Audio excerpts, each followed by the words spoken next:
What's going on, everybody? It's Aaron Duncan here, back again with another Panthers video brought to you by Necessary Bluntness Sports Talk. And today we are covering all the news and headlines coming out of the Panthers camp during that bye week.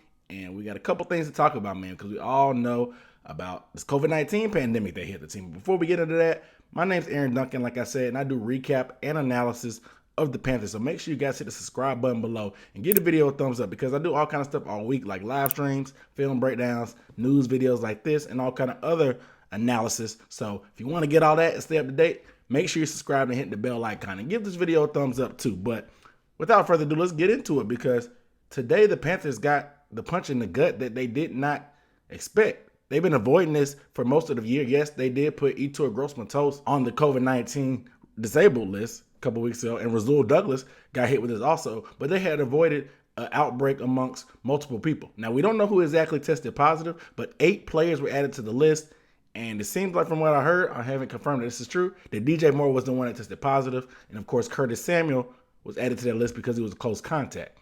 Now, there's a couple other players like Shaq Thompson, Derrick Brown, Zach Kerr, Michael Pilardi, the punter, another practice squad player, and Greg Little. Now, these are a good amount of people. You know, you got guys on the D-line, the offensive line, linebackers, and receivers. So pretty much the only position that didn't get hit was the secondary, the quarterback position, and the running back position. Now, this can be a snag of tremendous proportion, because unfortunately, when these guys go on this list, if they test positive, they're going to be out until they test negative 2 consecutive times. If they were just a close contact, they need to be able to test negative all the way up for 5 days during their quarantine in order to return back. So there is still time for these guys to come back for Sunday's game versus the Denver Broncos, but you never want stuff like this to happen, because you can end up being like the Baltimore Ravens or the Tennessee Titans if stuff starts to spread. And we're almost at the finish line with the season, so we don't want any more hiccups. Unfortunately, this happened in a bye week, because you can't really police what all these guys are doing when they have multiple days off. And of course, the Panthers closed the facility on Monday and Tuesday of this week.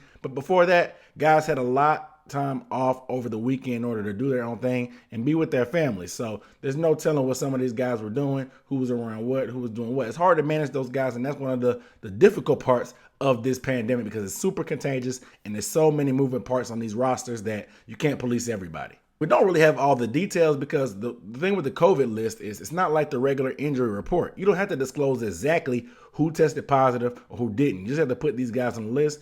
That way, they're monitored through the process as they continue to progress if they test positive or test negative. The bad side is the Panthers have a game, and they only have one active defensive tackle that has not been added to this list, and that's Bravion Roy. So I'm very curious to see what happens with that, because how do they move forward with that? Obviously, F.A. Obata can play inside, and then you have some other guys maybe that play DN that can rotate. But at the same time, you don't want to be in that type of scenario in any game. And some Panthers fans may just feel like it's a blessing in disguise, because they want to tank, and it's better off that we lose these games anyway. But I care about these players' health, so I definitely want to see them stay healthy. But at the same time, I understand with these guys, some people don't really care. They just want to make sure we secure the tank, get us a quality quarterback, offensive lineman, defensive lineman, whatever, next year. So they want to make sure that's handled, and they want to ensure that we don't win any more games. So they think it's a blessing in disguise. We will see how this progresses as the week moves forward, and this will be something to pay attention to, because we don't know what the cause was. So if this thing extends a little bit longer,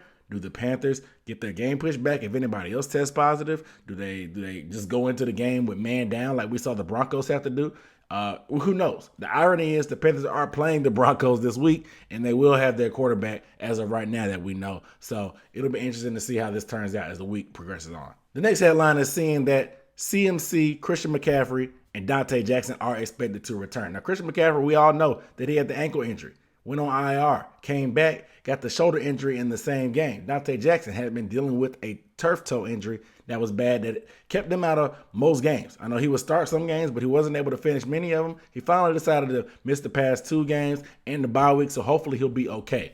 Matt Rhule talked about how Donte is always going to tell you that he's fine and good to go, but it's a matter of a pain threshold, and can he actually finish a game out? Donte's a very confident guy, so he's going to want to play regardless, but sometimes you got to protect these guys from themselves, and if he can't finish a game, he can't help us out there. As far as Christian would definitely be needed if something happens with our receiving core, with DJ Moore and Curtis Samuel possibly being out on Sunday. Christian McCaffrey will be needed in the passing game, because we know how big of an asset he is, and we know that Robbie Anderson is still out there, but we don't have a ton of depth behind it, especially with another one of our practice squad wide receivers going on the COVID list also. So that's 3 wide receivers that are down, leaving Robbie Anderson only as the primary target. But like I said in my previous video talking about Christian McCaffrey and how big of a workload they give him, I would like to see them ease him back into it. I know a lot of people are skeptical about playing him at all because there's only 4 games left. You're 4-8. You're probably not going to make the playoffs.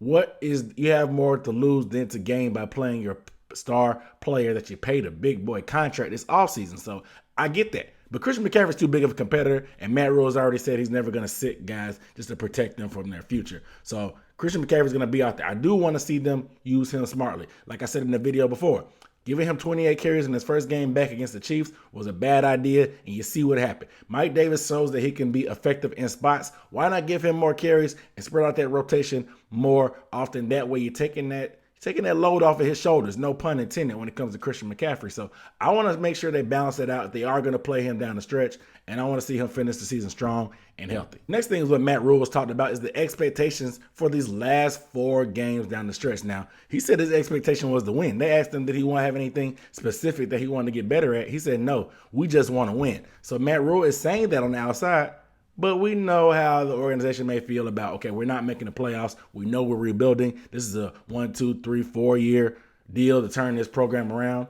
They need draft capital, and getting a higher pick is the smart thing to do. Let's be clear. These guys aren't going to tank. But at the same time, when you're missing 8 guys possibly on Sunday because of COVID, or you have these games where you compete, but you end up losing down the stretch, like the Vikings game, the Saints game, the Falcons game, games like that, you get kind of confused about what the goal is here, because sometimes they want to be aggressive and push for the playoffs, but sometimes they show that, oh, we're young, we're rebuilding, we're learning how to do this, that, and whatever. So you want to hear a clear message. Obviously, this is what Matt Rhule is supposed to say. He's never going to tell the fans or tell the players, let's go out there and lose games. But I think everybody hears that tank coming down the hill. And with us sitting in the number 7 slot right now in the draft, they're going to have to probably lose out and have a little bit more magic happen in front of them, like the Eagles and the Cowboys win some games in order to slide up into that top 5 to get maybe a Justin Fields or a Micah Parsons or a Sewell on the offensive line. So they're going to need some help, but also if they're going to want to move up and secure those draft spots,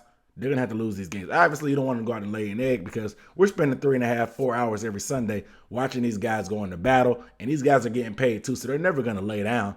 But at the same time, you want to see the smart thing for the future. You understand where we are as a franchise and that the future helps to get a higher draft pick because we can get some game-changing talent that can really help us. And lastly is Pro Bowl voting. So I want to take this time to tell you guys to vote, vote, vote. I know you probably heard this thing all year to vote, vote, vote, but I'm telling you again to vote, vote, vote, because Brian Burns, one of our favorite defensive players, probably the best defensive player on the team. If you want to argue about Jeremy Chin, you can, I guess.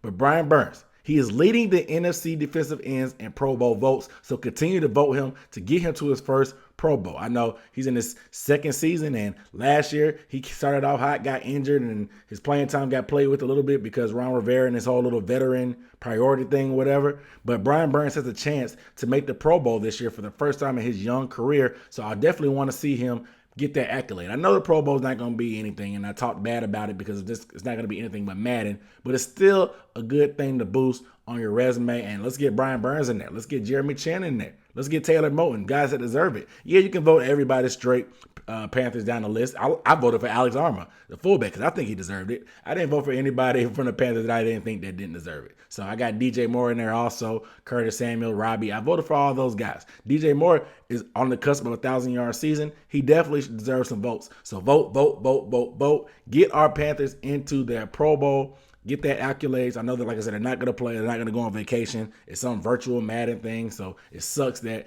Brian Burns is leading the votes right now. But this won't be his last, but it definitely has a chance to be his first. So make sure you guys vote for your favorite Panthers to make the Pro Bowl. But without further ado, if you have any comments about anything we talked about today, leave them down below. We can talk about it a little bit back and forth down there with a little bit of jargon. So just get in those comments and let me know how you feel about any of these topics we talked about. But without further ado, I'm Aaron Duncan signing off with the Necessary Bluntness Sports Talk. I'll see you next time. Peace.